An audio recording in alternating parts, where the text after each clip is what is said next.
तारीख 18 फरवरी 2026।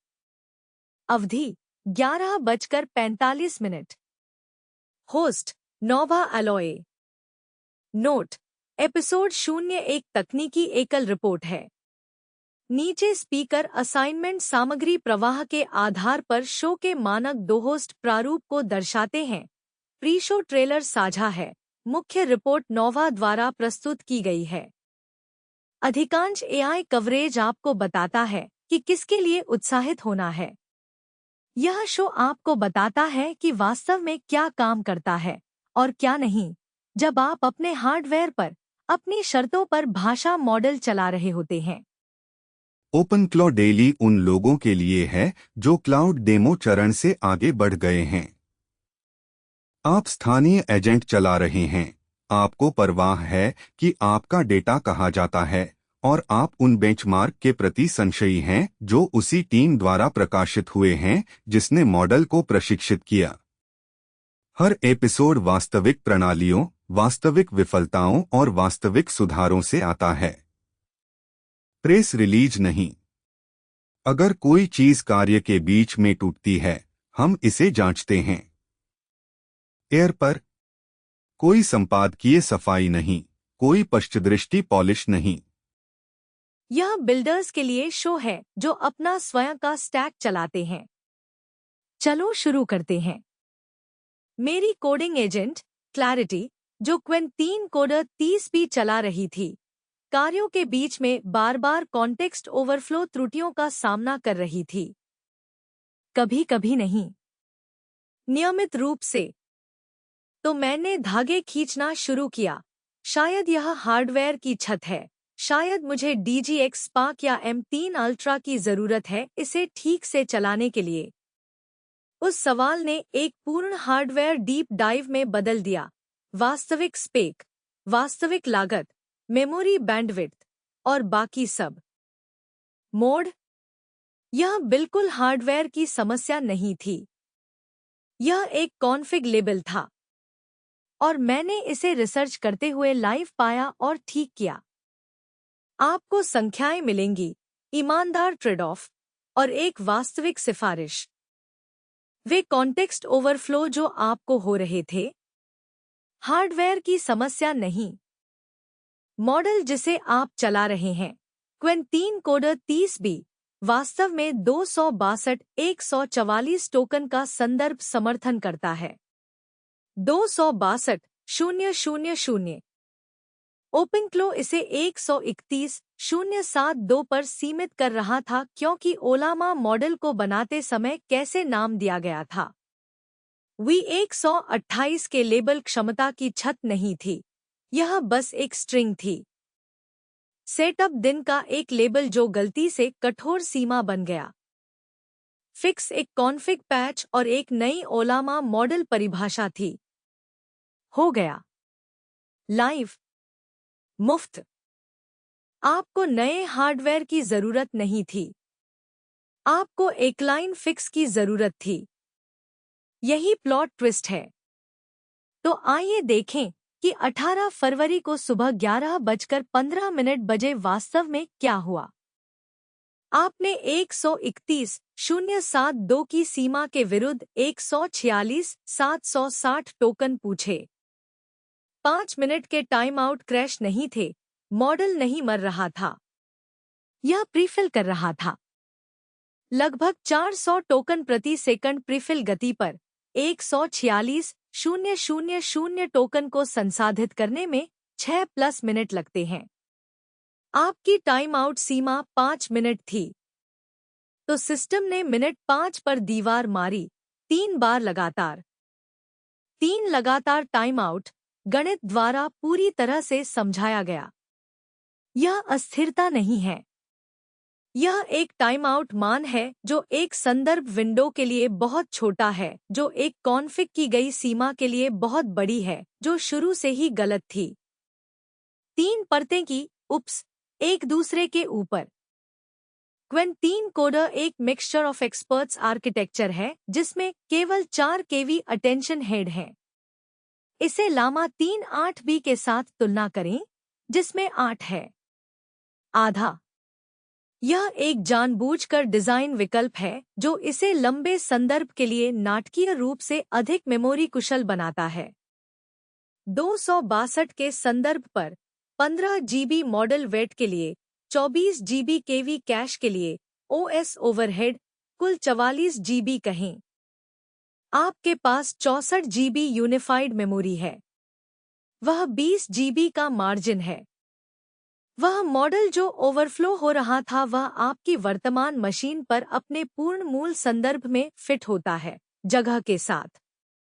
हार्डवेयर पूरे समय ठीक था। आपने हालांकि एक हार्डवेयर रिपोर्ट मांगी, तो यह रही।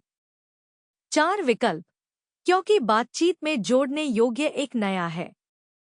विकल्प 1, NVIDIA DGX Spark $3000 GB 10 Grace Blackwell chip 128 GB LPDDR5X unified memory, एक पेटाफ्लोप FP4 कंप्यूट। जो नंबर उभरता है 273 GB प्रति सेकंड मेमोरी बैंडविड्थ। वह वास्तव में आपकी वर्तमान मैक स्टूडियो से कम है, जो लगभग 800 GB प्रति सेकंड देती है।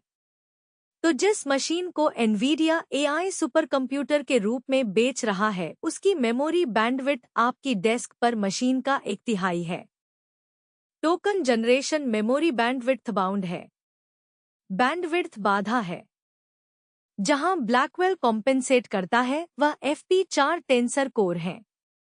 बेंचमार्क इसे 70B मॉडल पर 25 से 50 टोकन प्रति सेकंड दिखाते हैं, बनाम आपके वर्तमान 10 से 15। वास्तविक सुधार। लेकिन लिनक्स केवल यह एक साइडकार है, प्रतिस्थापन नहीं। 2 यूनिट $6000 में लिंक करें और आप 405B+ मॉडल चला सकते हैं। विकल्प 2, Mac Studio M3 ultra $4000 192 GB के लिए 810,000 512 GB के लिए बैंडविड्थ 819 GB प्रति सेकंड, एक वृद्धि। एप्पल ने M3 अल्ट्रा को LLM थ्रूपुट के लिए M2 अल्ट्रा से 2.1x तेज मापा। न्यूरल इंजन और मैट्रिक्स मल्टीप्लिकेशन यूनिट में आर्किटेक्चरल सुधारों के कारण 70B मॉडल पर 20 से 32 टोकन प्रति सेकंड, लगभग 2 गुना जहां आप अभी हैं। 192 GB कॉन्फ़िगरेशन एक साथ मॉडल लोडिंग अनलॉक करता है। आपका 30B कोडिंग मॉडल, एक 70B सामान्य मॉडल और OS सब एक साथ रैम में। कोई स्वैपिंग नहीं। अलग वर्कफ्लो।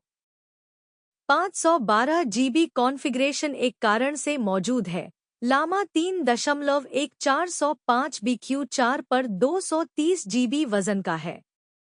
यह 400B क्लास मॉडल को स्थानीय रूप से चलाने का एकमात्र उपभोक्ता मार्ग है। वही macOS, वही डेस्क, 0 घर्षण। विकल्प 3, AMD, और यह वास्तव में 2 बहुत अलग किस्से हैं। उपभोक्ता मार्ग, Threadripper plus dual RX 7900 XTX card, लगभग 5,000,000 प्रत्येक कार्ड में 24 GB वरम है। विभाजित वरम समस्या का मतलब है कि आपको 48 GB साफ एड्रेसेबल मेमोरी नहीं मिलती, आपको महंगे इंटर सिंक्रोनाइजेशन ओवरहेड के साथ 24 GB मिलता है। ROCm अभी भी LLM इंफेरेंस के लिए कूड़ा से पिछड़ा हुआ है। आप $5000 खर्च करेंगे और वही टोकन प्रति सेकंड प्राप्त करेंगे जो आप अभी प्राप्त कर रहे हैं। लेकिन AMD के पास एक वाइल्ड कार्ड है जो गंभीर ध्यान देने योग्य है, खासकर अगर आपका बजट सीलिंग $25,000 के बजाय $2500 के करीब है। Ryzen AI Max Plus 395, codename Strix Halo. 16 Zen 5 core. iGPU के लिए 40 RDNA 3.5 कंप्यूट यूनिट, एक 50 टॉप CPU और 128 GB LPDDR5X तक पूरी तरह से यूनिफाइड मेमोरी पूल में समर्थन। CPU, GPU, और एनपीयू सभी एक ही एड्रेस स्पेस से खींचते हैं। यह एप्पल सिलिकॉन के आर्किटेक्चर पर एएमडी का जवाब है, लैपटॉप चिप पर, उपभोक्ता मूल्य पर। एक पूरा फ्रेमवर्क डेस्कटॉप एएमडी एडिशन लगभग 2,0002500 में चलता है। आसूस ROG Flow Z13 $2,499 पर शिप होता है। यह किसी भी फॉर्म फैक्टर में 128 GB यूनिफाइड मेमोरी का सबसे सस्ता मार्ग है, एक महत्वपूर्ण मार्जिन के साथ। तो यह स्पष्ट विजेता क्यों नहीं है? बैंडविड्थ। हमेशा बैंडविड्थ। मेमोरी बस यहाँ 256 बिट है, लगभग 256 GB प्रति सेकंड देती है। इसे अपने M2 अल्ट्रा के 800 GB प्रति सेकंड के साथ तुलना करें। यह एक तिगुनी कमी है। अधिक मेमोरी क्षमता तब मदद नहीं करती अगर टोकन पर्याप्त तेजी से नहीं चल सकते। व्यवहार में llama.cpp CPU बैंडएंड के माध्यम से 7B मॉडल पर लगभग 60 से 80 टोकन प्रति सेकंड, 30B पर 15 से 20 और 70B Q4 पर 5 से 8 टोकन प्रति सेकंड। M2 अल्ट्रा के साथ प्रतिस्पर्धी, लेकिन इसको हरा नहीं रहा, दोगुने एड्रेसेबल रैम के बावजूद। वह बैंडविड्थ अंतर पूरी व्याख्या है। iGPU ROCm पथ मौजूद है और कुछ मॉडलों के लिए काम करता है, लेकिन यह अभी तक प्रोडक्शन रेडी नहीं है। ओलामा CPU के माध्यम से रूट करता है। वल्कन बैंडएंड विंडोज पर अल्पावधि iGPU पथ के रूप में वास्तविक वादा दिखाता है, जहां राइजन वास्तव में जीतता है। पोर्टेबिलिटी, विंडोज इकोसिस्टम और प्रति डॉलर शुद्ध मेमोरी क्षमता। अगर आपको 3K के तहत 128 GB यूनिफाइड मेमोरी की जरूरत है, कोई अन्य विकल्प नहीं है। यहाँ 70B मॉडल को रैम में फिट करें और M2 अल्ट्रा गति स्वीकार करें, मशीन है। AMD में 300X असाधारण है और इस खरीद निर्णय के लिए पूरी तरह से अप्रासंगिक है। 192 GB HBM3 memory, 5.3 TBS bandwidth, gigabyte नहीं, टेराबाइट। 70B मॉडल पर 80 से 120 टोकन प्रति सेकंड, साथ ही न्यूनतम $25,000 केवल एंटरप्राइज सेल्स चैनल। यह पूर्णता के लिए इस रिपोर्ट में है, यह आपकी कार्ट में नहीं है। यहाँ वह वर्कफ्लो इनसाइट है जो सब कुछ पुनर्परिभाषित करता है। मल्टीफाइल एडिट कार्य, एक बार में 5 या अधिक टेम्पलेट, बड़े कोडबेस रिफैक्टर, शायद आपके कुल वर्कलोड का 20% है। बाकी 80% वर्तमान हार्डवेयर पर साफ चलता है। सवाल, मैं अपने सबसे कठिन कार्य स्थानीय रूप से कैसे संभालूं? नहीं है। यह है, मेरे सबसे कठिन कार्य स्थानीय होने चाहिए क्या?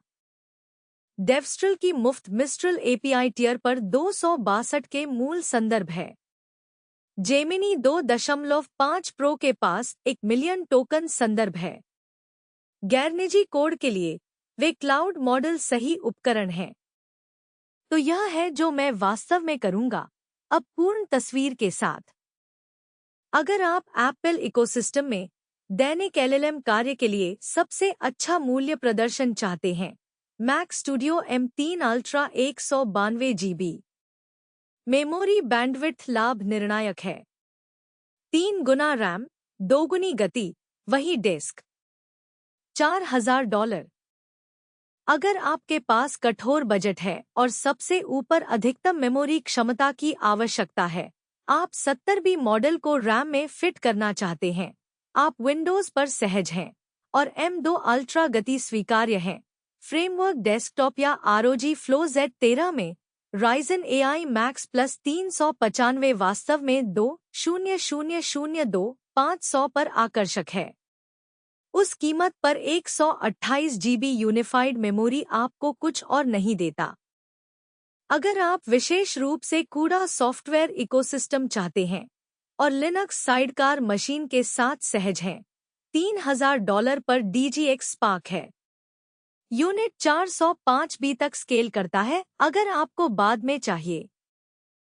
और अगर आपको 405B क्लास मॉडल को आज स्थानीय रूप से चलाने की आवश्यकता है, 810,000 पर Mac Studio M3 ultra 512 GB एकमात्र उपभोक्ता सुलभ मार्ग है। वर्तमान थ्रूपुट सीलिंग नहीं है। यह कॉन्फ़िग है और हमने पहले से ही इसे ठीक कर दिया है। अपने वास्तविक कार्य को बताएं कि क्या आपको अधिक हार्डवेयर की आवश्यकता है। यह वह जवाब है जिस पर रिसर्च वापस आई, और यह इनमें से किसी भी बॉक्स से बेहतर जवाब है।